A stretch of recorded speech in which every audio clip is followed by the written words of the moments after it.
היום, כ"ז בניסן, 14 באפריל, נציין את יום הזיכרון לשואה ולגבורה תשפ"ב, העומד בסימן המשפחה היהודית בשואה. המשפחה היהודית הייתה עוגן של אנושיות בתוך החשיכה. בלב הסערה עמדה המשפחה, התא האינטימי שהפך ממקום מוכר של שגרה למבצר האחרון של זהות ונחמה. במציאות של רדיפה חסרת רחמים וניתוק כפוי, היו הקשרים המשפחתיים עבור רבים לחוט המקשר היחיד לחיים, למשמעות ולתקווה. דווקא כשהעולם בחוץ התפרק, נחזו הורים וילדים זה בזה, מנסים בכל כוחם להציל ולו מעט מהחום ומהביטחון של הבית. הם נאבקו לשמור על אחדותם ולהגן על יקיריהם. המשפחה הייתה המבצר האחרון, מקור של כוח והסיבה לשרוד והתקווה להמשכיות. המשפחה הפכה עבור רבים למקור של כוח, נחמה ותחושת שייכות. לקריאה תזכור, הקהל מתבקש לעמוד.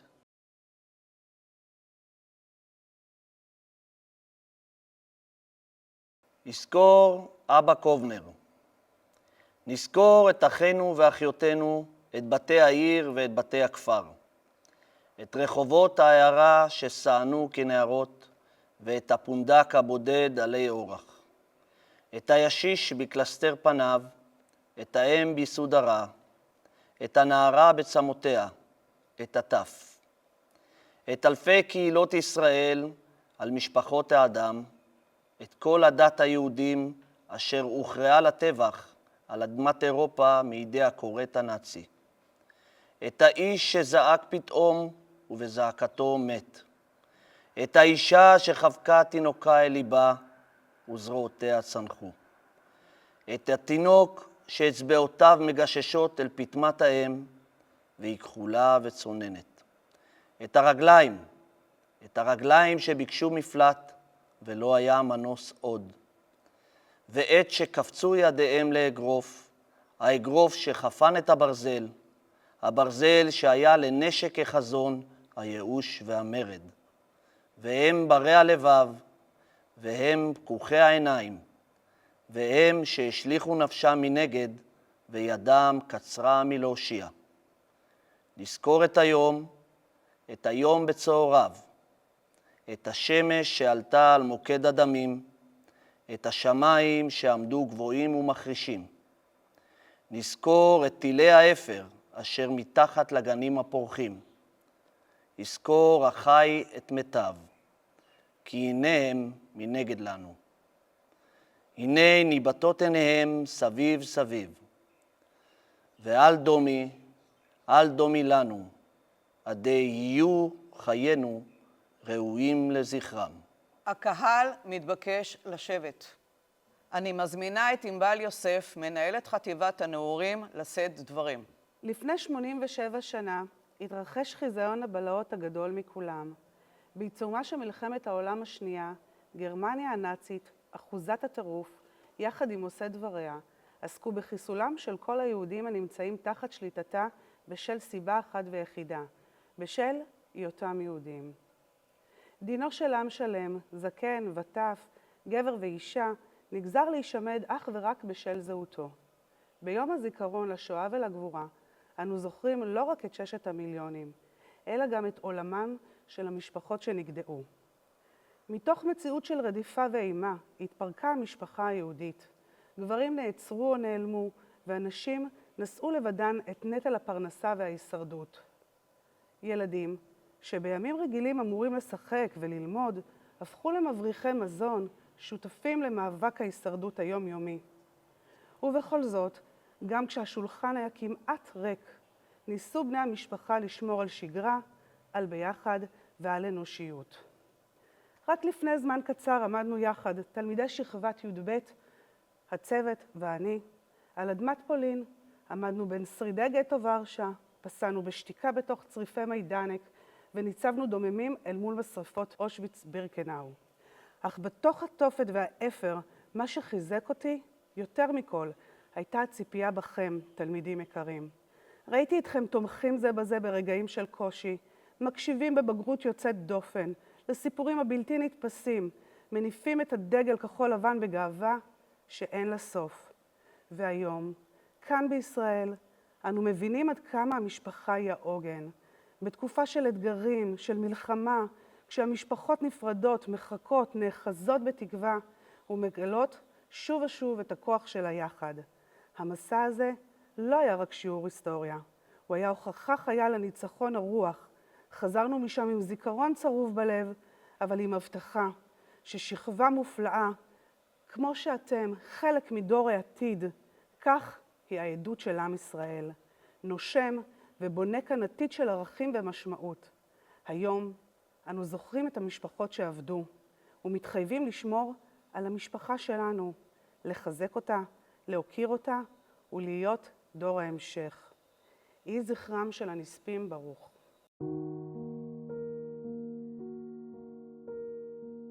ולא היו לה חלומות גדולים, רק פחד, רק כישלונות על כישלונות, ובית שעומד ליפול, בית שעומד ליפול. ואת נזכרת בילדות ומה היה שם, הכאבים, ההשפלות, זה כמו למות ולהמשיך לחיות, כמו למות ולהמשיך לחיות.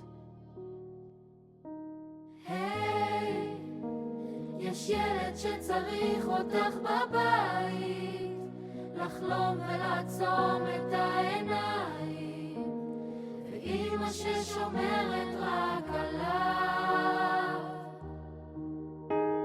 היי, אף פעם לא אמרתי מה את גאה בי, עוד שיר מסתיר את מה שלא היה לי, החזיקי את ידי אל תעזבי.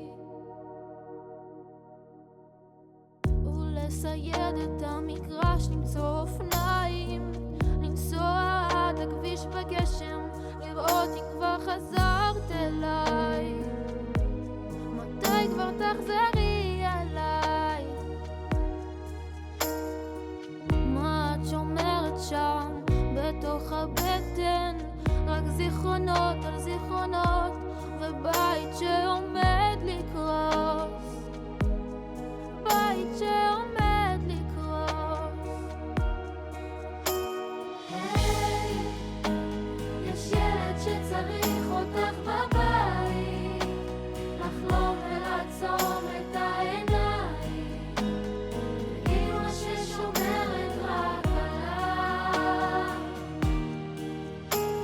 היי, אף פעם לא אמרתי מה את גאה בי, עוד שיר מסתיר את מה שלא היה לי, החזיקי את ידי אל תעזבי. מציאות החיים בתקופת המלחמה השפיעה רבות על קיומה ותפקודה של המשפחה. גברים נלקחו לעבודות כפייה, והנטל הבלתי אפשרי עבר אל הנשים והילדים. המאבק להישרדות חייב התמודדות יומיומית עם הצורך בהשגת מזון ובטיפול בילדים. הילדים, שנכלאו כשאר היהודים בגטאות, גורשו מספסל הלימודים, הפכו באחת למבריחי מזון ולשותפים במאבק ההישרדות. מתוך עדותה של שורדת השואה, חנה אברוצקי. יום אחד ביקש יולק לשתף אותי בסוד גדול. הם גילו פתח קטן בחומת הגטו. זו הדרך היחידה להשיג מזון. נתגנב דרך פרצה ונכניס משהו לאכול, לפני שכולם נמות ברעב. היו אלה מבצעים הרי סכנות, שילדים יהודים שילמו בגלל המחיר כבד. אם נתפסו על ידי הגרמנים, היה סופם מר ונימר.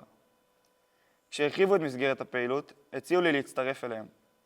ילדה בת 11, דוברת פולנית ללא מבטא. הכשירו אותי לפעילות, מתי לצאת ומאיפה, איך משיגים מזון. הכינו לי שק ואימנו אותי איך לסחוב 20 קילוגרם לפחות. הימים עברו ומבצעי הברחות המזון נמשכו. המלאכה הייתה קשה מפעם לפעם. עייפתי מהמתח והבדידות הנוראה הכרוכה במילוי המשימה. מכובד האחריות לגורל משפחתי הרעבה. רק קולות ירייה סיימו את פרק הברחת המזון של קבוצת ילדים אלמונית. לעתים האהבה הגדולה ביותר התבטאה דווקא בפרידה. הורים הגיעו להבנה מטלטלת. כדי שהילד ישרוד, עליו להיפרד מהמשפחה. דוקטור שלום קפלן אילתי, שורד שואה מגטו קובנה, ילד בן 11, נצטווה על ידי אמו לברוח. אמא לא בכתה, היא רק אחזה בכתפיי, הביטה בעיניי ואמרה, שלום, מעכשיו אתה לא ילד, אתה אדם לעצמך. רוץ, אל תסתכל אחורה, ואל תשכח מי אתה. באותו רגע הרגשתי שהילדות שלי נשארה שם, בין חומות הגטו. היא נתנה לי חיים פעמיים, ואת שלה לא הצליחה להציל.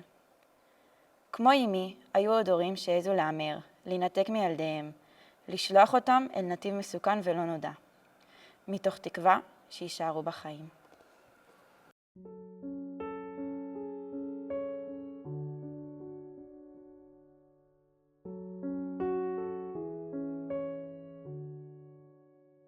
את זוכרת אחותי, מה שאז לחשת לי, מה שאז הבטחת לי, איך מחקת לי את הדמעה, איך ראית לי את הנשמה, כשהשמש נעלמה למקום אחר.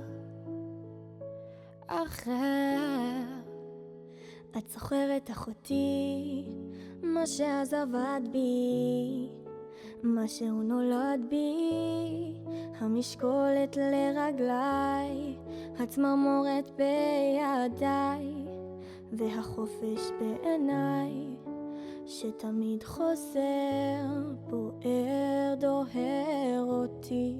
שתינו נלחמות להחזיק את החיים, להתפייס עם הסופות, לדבר עם אלוהים ולפקוח את העיניים. יש דברים יפים לראות, יש שמיים אין שמיים, ואנחנו נשארות.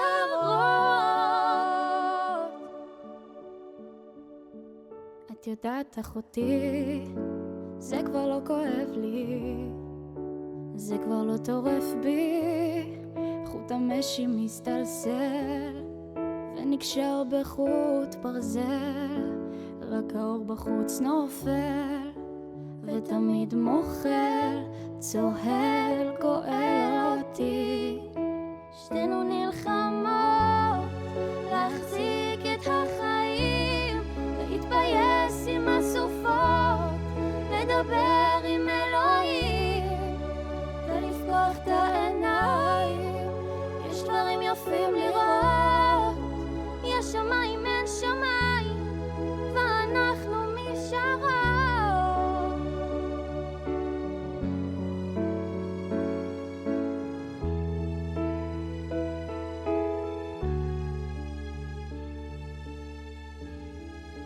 שתינו נלחמות להחזיק את החיים, להתפייס עם הסופות, לדבר עם אלוהים ולפקוח את העיניים.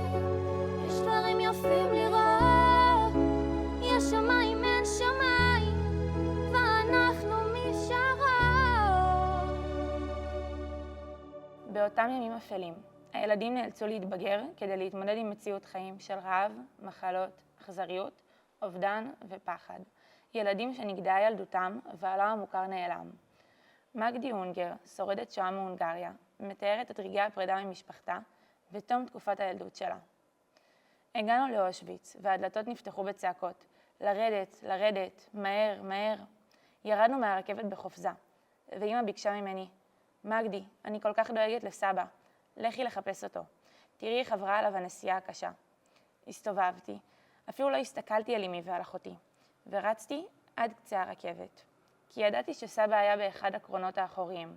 חיפשתי וחיפשתי במהומה הגדולה שהייתה שם, ומשלא מצאתי אותו, הסתובבתי על עקבותיי והתחלתי לרוץ קדימה. לחזור לאמי ואחותי, אבל גם הן נעלמו לי. ויותר לא ראיתי אותן. הן נקטפו מחיי ברגע, ואפילו לא הספקתי להיפרד מהן. לנשק את אחותי ולקבל מאמא חיבוק אחרון, חיוך, מבט אוהב, משהו שיהיה לי כצדה לשנים הבאות, שבהן נותרתי לבדי.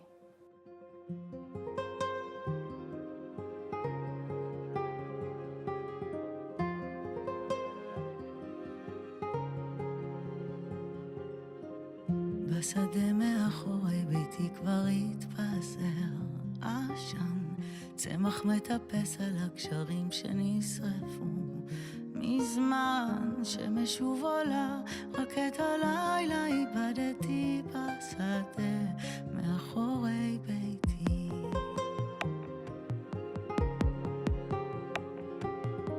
שם אתה חוזר אליי עם הפחדים והסריטות, ותמיד שומר עליי כמו על חגים ושבתות. גם בחשיכה האור שלך מטייל איתי בשדה מאחורי ביתי.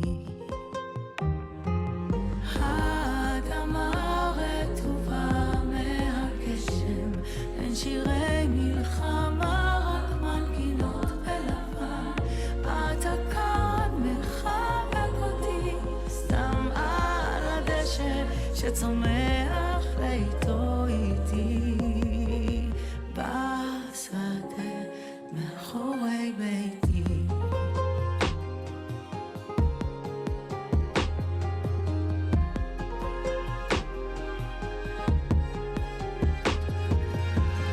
העולם נברא תמיד, עוד לא המציאו את הסוף. אם הים נקרא זה רק בשביל לשאת אותך לחוף. שוט אליי מלאך, זה גן העדן האמיתי בשדה מאחורי ביתי. האדמה רטובה מהגשם, אין שירי מלחמה, רק מנגינות בלבן. אתה כאן מחבק אותי סתם על הדשא שצומח לאיתו איתי מאחורי ביתי. נפלו השמיים, שנה שלא נשמתי דקה, ואומרים שסוף העולם כפעמיים. את הפחד כבר איבדתי בשדה מאחורי ביתי. את השיר הפחד כתבה אורה ביקובה, ילדה בת 12 שנרצחה באושוויץ. לא, לא, אלי, אנחנו עוד רוצים לחיות. אל תדלדל כל כך את שורותינו. אנחנו עוד צריכים עולם אחד לבנות, יפה וטוב יותר. רבה עוד מלאכתנו. מעט ילדים פה נשארנו. אין אבא, אין אמא, אין דוד. מעט ילדים לבדנו. שומעים מנגינות רחוקות. יש ארץ, כך שרה לי אמא, צומחים בה עצים מתוקים. לארץ הזאת עוד נגיע. נעופה כמו ציפורים. שירים שם תלויים בשמיים, ציפורים עליזות ושמחות, ולנו רק גדר תיל. איך נעוף אל הארץ הזאת? הרוע הנאצי לא חס על איש, אך גם במקום בו הכל עבד, חיפשו היהודים קרבה אנושית, המשיכו להאמין ולקוות לעתיד טוב יותר. אנה פרנק כתבה ביומנה, פלא שלא זנחתי את כל האידיאלים שלי, כי הם נראים אבסורדים ובלתי אפשריים ליישום. בכל זאת, אני שומרת עליהם, מפני שלמרות הכל, אני מאמינה שבני האדם הם באמת טובים בליבם. אני פשוט לא יכולה לבנות את התקוות שלי על בסיס בלבול, אומללות ומוות. אני רואה את העולם משתנה בהדרגה לפראות.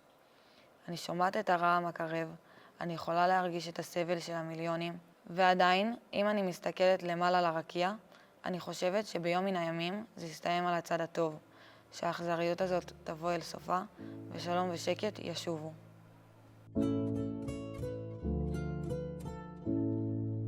יש לי ילדה קטנה, אף פעם לא בוכה סתם.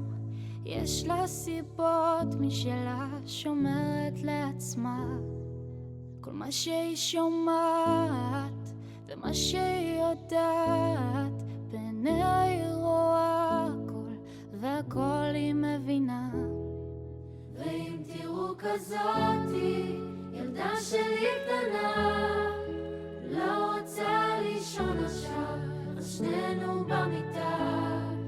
ואמא שלה אומרת שרק תהיה בריאה, שרק תהיה טובה, כמו שהיא כבר בעצמה, כמו ילדה שלי קטנה, כמו ילדה שלי קטנה.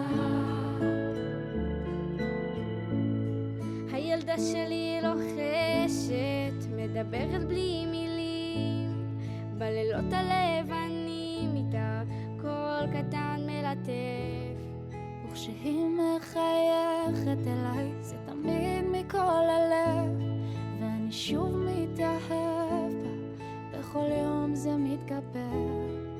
ואם תראו כזאתי, ילדה שלי קטנה, לא רוצה לישון עכשיו, אז שנינו במיטה, ואמא שלה אומרת שרק תהיה בריאה, שרק תהיה טובה, כמו שהיא כבר בעצמה, כמו ילדה שלי קטנה, כמו ילדה שלי קטנה.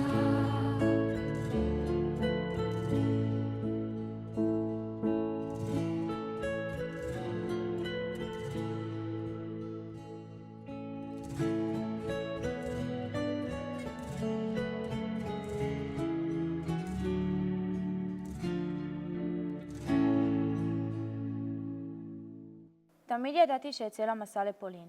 העדויות ששמעתי במהלך השנים העבירו מסר מאוד ברור בשבילי. אני צריכה לראות את זה בעיניים שלי. סבתא רבתא שלי הייתה שורדת שואה. כל המשפחה שלה הושמדה בטריבלינקה. סבא שלי אמר שהיא בקושי סיפרה על המלחמה אם בכלל.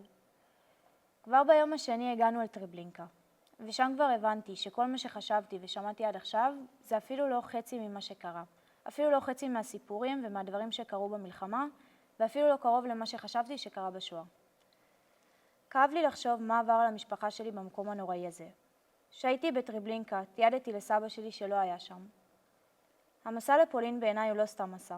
בזכותו התחברתי לשורשים שלי, ושמעתי עוד המון סיפורים אחרים שכל אחד מהם הוא עולם בפני עצמו. כשהגענו לאושוויץ בנקודת הסיום של המסע, כל מה שעבר לי בראש זה כמה סבל וטרור העם שלנו עבר, ומה אני יכולה לעשות עם זה. במסע אמרו לנו שהדבר הכי חשוב שנעשה זה שנמשיך לשמוע ולהעביר הלאה את כל מה ששמענו ואת כל מה שראינו. וזה המסר הכי חשוב שיצאתי איתו מהמסע לפולין. נזכור ולא נשכח. היום, ביום הזיכרון לשואה ולגבורה, אנחנו עומדים כאן לא רק כדי לזכור, אלא גם כדי להעיד. לפני כחצי שנה בערך חזרתי ממסע זיכרון לפולין. מסע שלא היה רק נסיעה למקומות רחוקים, אלא מפגש מטלטל עם העבר שאי אפשר באמת להבין עד שלא עומדים בתוכו. עוד לפני שהגענו לשם, עברנו תהליך של הכנה. שמענו סיפורים, למדנו, ניסינו להבין דרך מילים את מה שקרה. אבל רק כשעמדתי שם, הבנתי כמה יש הבדל בין לדעת לבין להרגיש. הלכתי באותם השבילים, עמדתי באותם מקומות שהכל קרה באמת. ראיתי בעיניים שלי את המקומות שעליהם רק שמעתי. לא דרך ספרים, לא דרך סיפורים, אלא דרך שתיקה כבדה ועמוקה, שמספרת יותר מכל מילה. יש רגעים במסע הזה שקשה להסביר. רגעים שבהם הזמן כאילו נעצר. רגעים שאת עומדת במקום אחד, אבל הלב שלך נמצא במקום אחר לגמרי. יש רגעים של קבוצה, של ביחד, של תמיכה ושל חיבור. אבל יש רגעים מאוד אישיים, שקטים, שבהם כל אחד מתמודד עם מה שהוא מרגיש. יש רגע אחד מהמסע שאני לא אשכח. רגע שנשאר איתי הרבה אחרי שחזרנו הביתה. עמדתי מול הר האפר, מקום שבו המילים כבר לא מצליחות להסביר כלום, ושם, בלי לתכנן, פשוט נשברתי, התחלתי לבכות. זה לא היה בכי רגיל, זה הרגע שבו הכל התחבר בבת אחת. כל מה ששמענו, כל מה שלמדנו, כל מה שראינו הפך פתאום לאמיתי מדי. וברגע זה הבנתי עד כמה הזיכרון הזה כבד, ועד כמה הוא לא שייך רק לעבר, אלא חי בתוכנו גם היום. ובתוך כל זה התחילה להתבהר לי הבנה אחת משמעותית, שהזיכרון הוא לא דבר מובן מאליו. הוא לא נשאר לבד, הוא לא מתקיים בלי שמישהו יישא אותו הלאה. והיום אנחנו הדור שנושא אותו. המסע הזה שינה בי משהו, הוא גרם לי להסתכל אחרת על ההיסטוריה, על העם שלנו, על החיים עצמם, ופתאום הדברים נראים לי אחרת. דברים שפעם היו מובנים מאליו, כבר לא. וההבנה הזאת מקבלת משמעות עמוקה יותר, גם במציאות שלנו היום. כי הזיכרון הוא לא רק על העבר, הוא גם על הבחירות שלנו בהווה. על איך אנחנו מתייחסים אחד לשני, על איך אנחנו מגיבים לשנאה, לאדישות ולחוסר צדק. והיום, שאני עומדת כאן, אני מבינה שאנחנו לא רק דור שמקשיב לסיפורים, אנחנו הדור שצריך להמשיך אותם. להיות הקול של מי שכבר לא יכול לדבר. לשאת את הזיכרון הזה קדימה, לא מתוך חובה, אלא מתוך הבנה עמוקה של המשמעות שלו. ומתוך רצון אמיתי להיות אנשים טובים יותר, רגישים יותר ומודעים יותר. בסיום המלחמה יצאו השורדים למסע ארוך בין חורבות אירופה, בתקווה נואשת לאתר שריד משפחתם שאבדה. עבור אלו שנותרו לבדם בעולם, הקמת משפחה חדשה לא הייתה רק צורך אישי, אלא סמל מובהק לחזרה לחיים. למרות השבר העמוק והאובדן הבלתי נתפס, דווקא היכולת ליצור קשר אנושי חדש ולבנות בית היא שעמדה בבסיס שיקומם של הניצולים. כוחה של המשפחה החדשה הוא שהניע את תהליך הריפוי האישי, ודרכו נסללה הדרך לתקומתו המחודשת של העם היהודי. אבא קובנר, פרטיזן שורד שואה, כתב: זהו הסיפור של אנשים שהיו מפוזרים ברחבי העולם ונותרו עדיין משפחה מאוחדת. אומה שגורלה להרס מוחלט ובדיוק מאותה נקודה פרחה לחיים חדשים. מילותיו של קובנר מהדהדות היום בעוצמה שאין שנייה לה. גם בימים אלו, כשאנו עומדים במערכה כבדה, במבצע שהגה תארי, מול מבקשי רעתנו מאיראן ומזירות נוספות, אנו מוכיחים כי אנו אותה משפחה מאוחדת. הרוח שבנתה בתים מתוך האפר של אירופה היא אותה רוח פועמת היום בקרב חיילינו ואזרחינו. גבורתם של השורדים שבחרו בחיים הם המצפן שלנו, והיא ההבטחה שגם היום נמשיך להגן על הבית, להישאר מלוכדים ולצמוח. לשירת התקווה הקהל מתבקש לעמוד.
תם טקס יום הזיכרון לשואה ולגבורה תשפ"ו.